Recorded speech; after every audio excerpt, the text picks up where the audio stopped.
Go inside the Crimson Tide with your hosts Rodney Orr and Gary Harris, keeping you informed on everything Alabama. Tider Insider TV, brought to you by Visit Tuscaloosa. And good evening, everybody, and welcome in to Tider Insider TV. As you just heard, brought to you by Visit Tuscaloosa. Alongside Rodney Orr from TiderInsider.com, I'm WVUA 23 Sports Director Gary Harris. Well, Alabama has 5 practices in the books in fall camp. And so far, Rod, there's been a media viewing period for each one. That's new. Alabama practice number 5 this morning. The Tide out in shells again. Rodney, do you know when they're going out in full pads? I would think tomorrow. Yeah, tomorrow, right? Okay, that's what I'm thinking, too. Yeah. I thought it might be today, but again, that was Kendrick Law. You watch out for him. These tight ends, you see Danny Lewis Jr. and Jay Lindsey in the padded gate drill. And watch Xavier Brown right here, Rodney. The big cast on the left hand. Watch him snag this ball with his right hand. I mean, I like this. You know, that's a big enough cast. If he wanted to say, coaches, I'd like to sit it out, they probably would say okay. But he didn't do that, did he? Yeah, no. And he's one of the storylines, I think, of this fall camp. He's on a pitch count in terms of his reps during practice. There is Cam Howard, the cornerback, and you're going to see Emmanuel Henderson as a guy. Man, he's just so long and athletic. He's another one of those receivers, Rodney, that I think could get some reps in games this year. We've been waiting for it for 2 years, Gary, and with the coaching that he's getting now with Jabarrius Garror, certainly possible. Yeah, I've really been impressed with the practices, the pace, the tempo. Again, you expect that, but it's good to see that these guys have really seemed to just adapt well to the new coaching staff, and they're getting a lot of work done. All right, Rodney, let's talk about a couple of position groups that maybe we've said each week that they're a concern, but yet you have been at practice. We've listened to Freddie Roach. We've listened to Kane Womack. We've listened to Kalen DeBoer. This defensive line group has turned heads for the right reason so far in fall camp. Yeah, I think when you look at the numbers, first of all, I was really impressed with what I saw in the spring. I thought it was probably on the hoof physically, athletically, maybe the best position group of all when I watched them in the spring. They've got a lot of numbers, Gary. They may not have any Jaron Reeds or Jonathan Allens yet, but they've got a lot of really good players. I think they've got great numbers. I think the intensity is really what's caught my attention the last few practices from this group. And there seems to be a lot of competition, meaning I think there are a lot of guys that feel like they're in the mix for playing time, so they're repping hard and they're bringing out the best in each other. Yeah, and I think the rotation there, you want to get into the rotation. I think, and I think they can have a really deep rotation, which is, great. And they've got some guys, interior guys, I think are really, obviously we've talked about Jaheim Otis, Damon Payne, certainly Tim Keenan's back, Tim Smith. So they've got a good nucleus there. They've got some guys on the outside that are really impressive too. I think this has a chance to be a strength. And listen to Freddie Roach today when he met with the media. I loved what he said about the heat. He said, it's hot, I get it. But football is about habits. And you battle through so that you build good habits. Because if you build bad habits, they're going to come out in the game just like good habits are going to come out in the game. And he seemed to be pretty pleased today with the way this group is working. Well, I tell you, we've heard it. You've heard it on your show, your radio show, Gary. A lot of talk about the morning practices. When I walked in today, I mean, the defensive line, they were drenched. It's a steam bath, yeah. Yeah, it really is. Yeah. And but the intensity, that's the thing about it. Working through that. I thought that they really looked good today. Yeah, folks that have called my show and messaged me worrying about a practice in the morning, it's plenty hot, I guarantee you. All right, let's get to a group on the offensive side that there are some questions about too. And that's a group that, that's a position that really for the last 10 years has been probably as good as any program in the country. That's wide receiver. Again, you don't have the big names, probably outside of the true freshman Ryan Williams, but this is a group of wide receivers that you're really high on. Yeah, I think when you look at, you mentioned Ryan Williams, but Kendrick Law, Jeremy Bernard, the transfer from Washington. You talked about Emmanuel Henderson. There you see Ryan Williams, the freshman sensation that's drawn a lot of accolades already. And then, of course, you got Kobe Prentice, who's back, who's had 2 good years, and I think this is a year where it can even take that next step. Caleb Odom's a tall guy. He gives him that 6'5" receiver. There's Cole Adams, number 7. He's a guy that can make really big plays. Emmanuel Henderson, number 3 right here. I'm really impressed with the overall group. I think, Gary, there's people that are selling this group short. Bubba Hampton, number 21, he's a guy that true freshman, got a lot of talent. People haven't talked about him a lot. But I think this group as a whole can surprise a lot of people. All right, that's two groups that we wanted to feature tonight, the defensive line and the wide receivers. All right, it's time now for Coach Talk.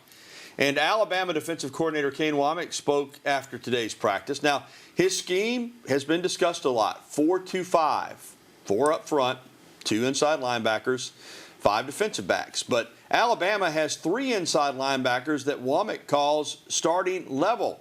And here's his answer to whether or not they're going to try to get Deontay Lawson, Jahad Campbell, and Justin Jefferson on the field at the same time. When you look at that position, right, you got to find ways to get people like that on the field, right? We have 3 starter-type players, right? And so we are a 5 defensive back defense, right? And so for us, right, that's not going to change. That's who we are. That's what we're going to do. But at the same time, right, finding creative ways, maybe in some sub packages, to be able to get them out there would be great. And that'll be more of a game plan thing, week to week. And we talked about him earlier, Xavier Brown with that cast on his left hand, but he's still working, even though he is on a pitch count. Cast is going to come off in a few days. Brown is able to go through the drills, but catches that ball only using the right arm. Let's get back to these linebackers, Rodney, because I think everybody knows about Lawson and Campbell and what they're going to bring to the table. But Justin Jefferson, you can't have a press conference over there with defensive coaches without his name coming up. I thought today was really the first opportunity I had a chance to see him since last spring, really zero in on him. The strides he's made physically, he looks on the hoof. He looked really, really good. And Gary, he's a guy that probably runs a 4.40. Yeah. He's got great speed, great athleticism. So to have those guys, Lawson, I think, is the leader of the group in terms of one of the leaders of the defense for sure. And Jahad Campbell's a guy that could emerge as the top alpha, I think, player on the defensive side of the ball. And then you've got Justin Jefferson, so athletic and gives you so many different ways that you can utilize him and get them all on the field together. So it's a really good group. And look, I want to say this too about Jeremiah Alexander. I noticed right away when we stepped out there that first day that, look, he had been moved from the outside where he needed more bulk to the inside. He did what he had to do. He's down like 17 pounds, looks really, really good. This team, overall, as you look at them, you can tell they really put the work in. David Ballou and his staff did a fantastic job of getting them ready for this camp. Yeah, that strength and conditioning staff deserves kudos for the work they've done and then the players responding. It's a good-looking football team physically.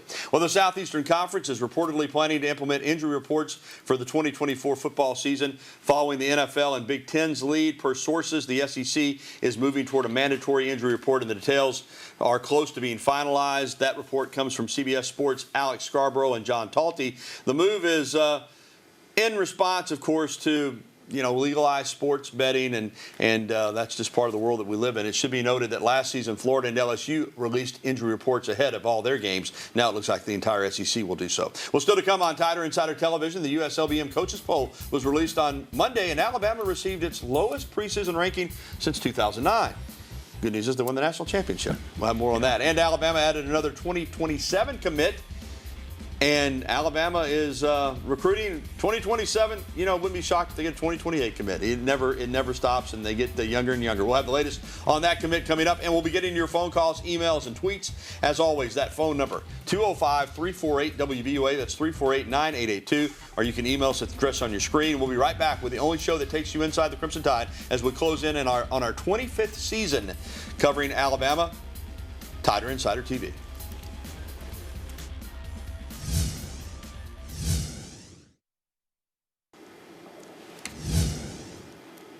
Well, the preseason US LBM Coaches Poll was released yesterday, and Alabama was at number 5 behind Georgia, Ohio State, Oregon, and Texas. Now, this marks the lowest preseason ranking for the Crimson Tide since 2009, when Alabama was also voted 5th by the coaches. The poll signals the end of a 14-season Crimson Tide streak of being among the top 3 teams in the country before the start of the season. Now, this fall will be the first with head coach Kalen DeBoer, who was hired, of course, to replace Nick Saban in January. Alabama was one of 9 SEC schools to make the preseason top 25. The Crimson Tide will face 5 of those teams: Georgia, Mizzou, LSU, Tennessee, and Oklahoma this fall. Welcome back into TITV, brought to you by Visit Tuscaloosa. Alongside Rodney Orr, I'm Gary Harris. Before we get to recruiting, just a quick thought. Listen, that shows you where this program has been. When you're talking about Alabama, still in the top 5, but You know, first time since 09 not to be in the top three. Amazing run. And everybody's talking about it. Yeah. You know, that they're not any higher than fifth. And you know how many programs out there would be going crazy to be in the top five? Yeah, it's amazing. But I do like that, you know, if you want to say, hey, 15 years ago, they were number 5, they won the national championship. There are some that would like to be in the top 25. Oh, absolutely, absolutely. All right, let's get to recruiting. The Crimson Tide landed its first commitment of the 2027 class when Moody outside linebacker Barack Willis picked the Tide. And then last Wednesday, Vigor 2027 outside linebacker Jabarrius Garror announced his commitment to Alabama on Instagram. He chose Alabama over early offers from Auburn, Florida, Florida State, Texas A&M, and Michigan. 6'2", 200, great program, great athlete. Rodney, again, we said this, you know, and we'll say it again. It's a long time until they can sign for a 2027 class. Still, you have to recruit these guys because other schools are recruiting them, and you'd rather get a commit from them than not. Yeah. I mean, you saw the picture there. You could tell his height. Gary, as young as he is, he's taller than Milroe, looked a little bit taller. Yeah, he's got a lot of, you know, obviously he's got the frame to get bigger. He's going to get bigger, really young kid. But like you said, it's a long way to go, you know, obviously, but it's good to get him. Well, with all the discussion about in-state recruiting, you know, to get a good jump on 2027 is, you know, I think it's a positive. Yeah, it's always a positive. And I think, too, you're going to see Alabama there. Just a few weeks ago, I think they had 5 stars from the 2026 class in. So, you know what? I think recruiting is going to continue to roll on like we've seen it the last 15 years or so. All right, the Players Era Festival has confirmed 2 separate 4-team pods with 4 round-robin action. The Crimson Tide were placed in a 4-team group with Houston, Notre Dame, and Rutgers, and will play all 3 sides in a round-robin competition. Alabama will face Houston on November 26th in its first matchup of the Players Era Festival. So that is some news right there that we wanted to get on. But we want to get back to recruiting in terms of a possible commitment coming up. Top wide receiver, narrowed it down to Alabama and Texas. Yeah, I think Khalid Lockett out of the state of Texas. I would be a little surprised if he didn't pick Texas. I mean, I think they've gone all in on him. They lost their top guy, DeCorian Moore, out of Duncanville, Texas. He plays with Keelan Russell, by the way, Alabama's quarterback commit. But, yeah, Khalid Lockett's a really outstanding player. Visited here in the summer, Gary. Alabama, Texas, as you mentioned, LSU's been in there, some other schools. But I think he picks Texas. All right. I think that's kind of the way everybody's feeling, but we'll wait and see. Well, still to come on TITV, Paul Bryant High School didn't have to go very far to find the new head football coach, and it's a fitting hire when you look at Paul W. Bryant High School. And coming up next, we'll be welcoming your phone calls, emails, and tweets. Again, the phone number 205-348-9882. Phone lines are open and they are working, so go ahead and give us a call, 205-348-9882.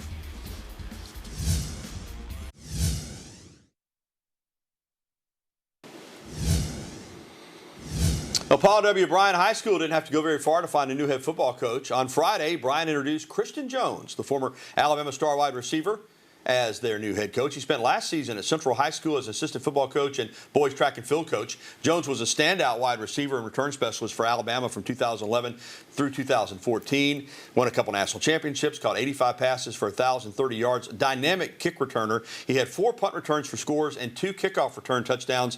He then played in the NFL and the CFL for 5 seasons.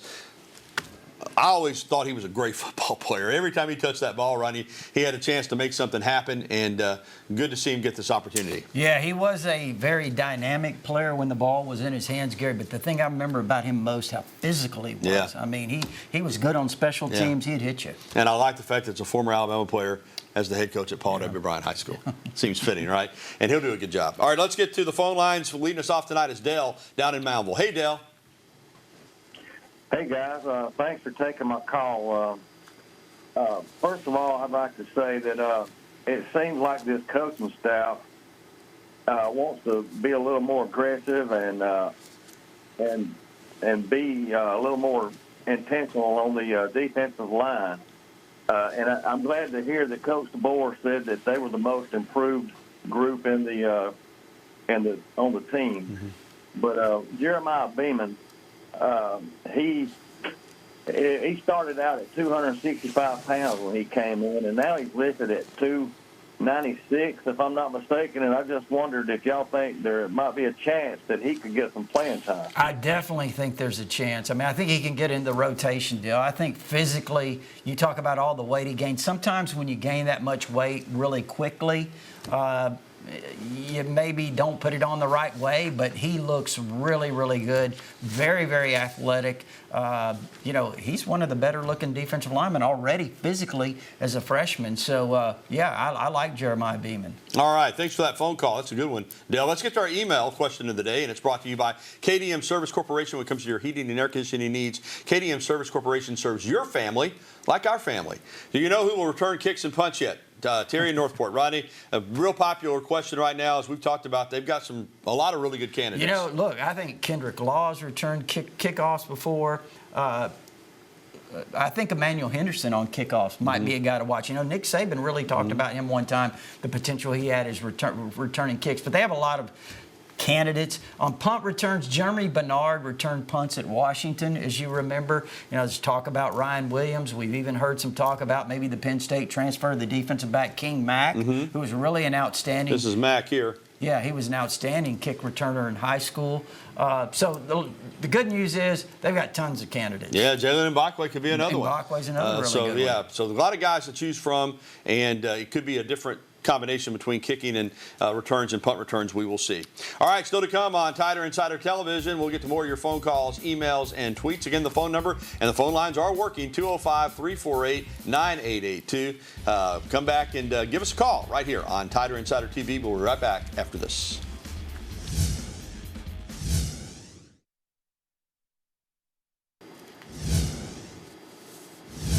Great Alabama representation at the Olympics. Certainly that's the case in track and field. Check this out. For the second straight day, 3 Crimson Tide track stars advanced over in Paris in the same event, the 400 meters. Current Alabama athlete Samuel Ogazi became the first Nigerian man to make an Olympic 400 meters final since 1988. He'll be joined by former Crimson Tide track and field stars Dream Richards and Karani James in the 400 meters final tomorrow. Karani James advanced to his 4th consecutive 400-meter Olympic final. Dream Richards finished in 2nd place in Heat 1. Rodney, that's pretty amazing to have 3. Really amazing. Yeah, and all in the same event. Yeah. So we'll be paying close attention to that. All right, welcome back into Tider Insider TV, and phone lines are open, by the way. People are always saying they can't get through, and we had the phone issues for a while. They're wide open and working right now, 205-348-9882 if you want to give us a call. In the meantime, let's take an email question, and this is from Brad in Tuscaloosa. What is the latest on the competition, Rodney, at right tackle? Great question. Look, I think the first several practices, most of the media viewing period, we saw Wilkin Formby, the local product here from Tuscaloosa, getting a ton of reps at the right tackle spot, and Elijah Pritchett was working more on the left side when we had the opportunity to view with Caden Proctor. But I know that Pritchett, Formby, going to really compete hard for that right tackle spot. The good news is, Gary, with Proctor back, you have Pritchett, Formby. Those are 3 really good tackles. Indeed, 3 for 2 spots, and might see a swing guy there a little bit as well. All right, let's get to another email. This is on the tight end situation. Will C.J. Dupree be the starter at tight end? That's from Kerry in Tuscaloosa.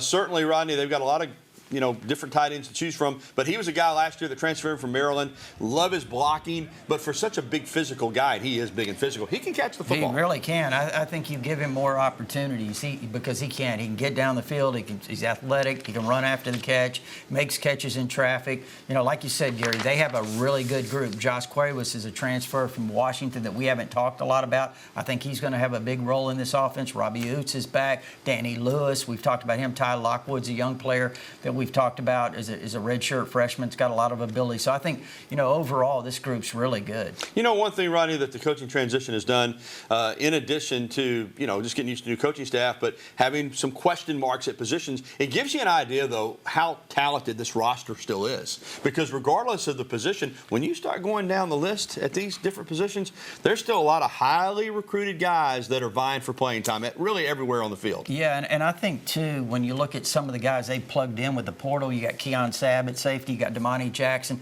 Those guys were like 5-star players coming out of high school.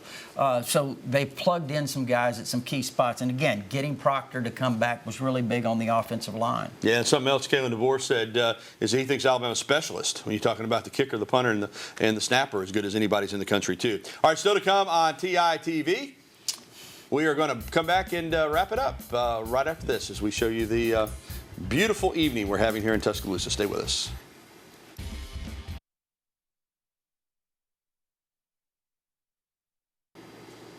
Well, flag football will be in the 2028 Summer Olympics in Los Angeles, and the NFL has chosen its player to serve as the public figure for the event. Philadelphia Eagles quarterback Jalen Hurts. The league announced Monday that the former Crimson Tide QB will be the Olympic flag football ambassador, posting a video of the quarterback promoting the 2028 Olympic Games. There will be both a men's and women's flag football event.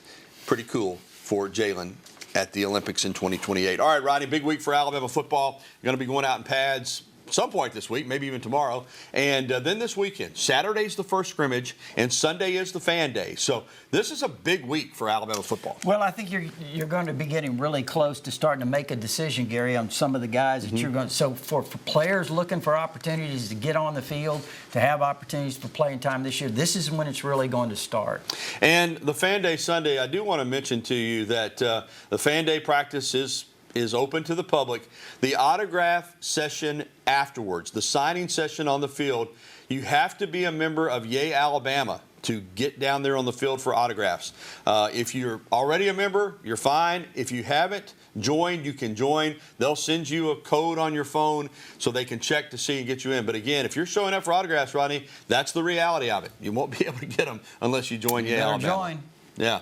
So scrimmage on Saturday, fan day on Sunday, plenty of practices. They're practicing straight through this week, so it's going to be a busy, busy week. All right, that's going to do it for this edition of Tider Insider TV, presented by Visit Tuscaloosa. A reminder, if you missed any of tonight's show, you can catch the replay tonight at 10:30 following the news at 10, or online anytime at WVOA23.com. We're going to leave you now with some more practice video from earlier today over at the Thomas Drew practice fields. Alabama in shells. Just look at these athletes, man. This is what Alabama football is all about. Some of the best college football players in the country. We'll have coverage of practice number 6 tomorrow. We'll be out there as we are every day. For Rodney Orr, I'm Gary Harris. Thanks for watching TITV, and we'll be back again next Tuesday night. Have a great evening.